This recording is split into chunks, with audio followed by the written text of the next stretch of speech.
замечательно просто. Восхищение. Перед встречей для почетных гостей ознакомительная прогулка по Казани. Сторожилы Нижнекамска с восторгом отзываются о столице, мэром которой является их земляк. Мы очень рады, что руководителями этого прекрасного города являются наши земляки. Так масштабно землячество не собиралось 10 лет. При этом чаще всего они встречаются на событиях мирового уровня, которые принимает Татарстан.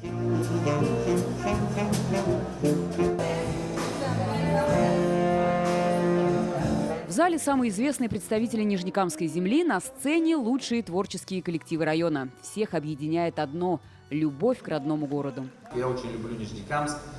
В моем сердце, слава богу, мама с папой до сих пор там. Всех хочется обнять сердцем, руками и поблагодарить за любовь к нашей родной земле, к нашему родному Нижнекамску. Еще раз хочу сказать, я состоялся и вырос в родном городе благодаря вам. Спасибо вам.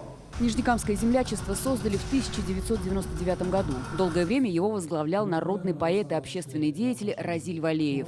Сейчас Нижнекамская организация – одна из крупнейших в республике. У руля молодое, но не менее известное поколение руководителей. Нижнекамское землячество очень активно участвовало в жизни Казани. И эту работу мы будем продолжать, приглашать на встречи с нашими ветеранами, с студентами. И Сурайш вас будем тоже приглашать на встречи. Всегда сразу едем домой маме, братьям, сестрам. В народе говорят, одна встреча – это одна жизнь. Действительно так. Я когда встречал вас, гостей, мы с многими не виделись уже долгие годы. И очень было приятно вас здесь видеть.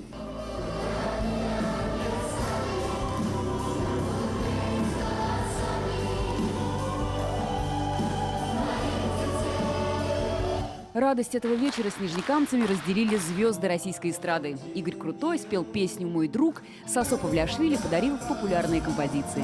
Не гадайте на любовь, если счастливы глаза. Не гадайте на любовь, все решают небеса. Следующий год для Нижнекамского землячества юбилейный, 25-й. Снова соберутся друзья, будет много гостей.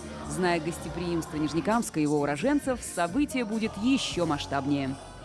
Светлана Звонарева, Рафаэль Ракипов, ТНВ, Казань.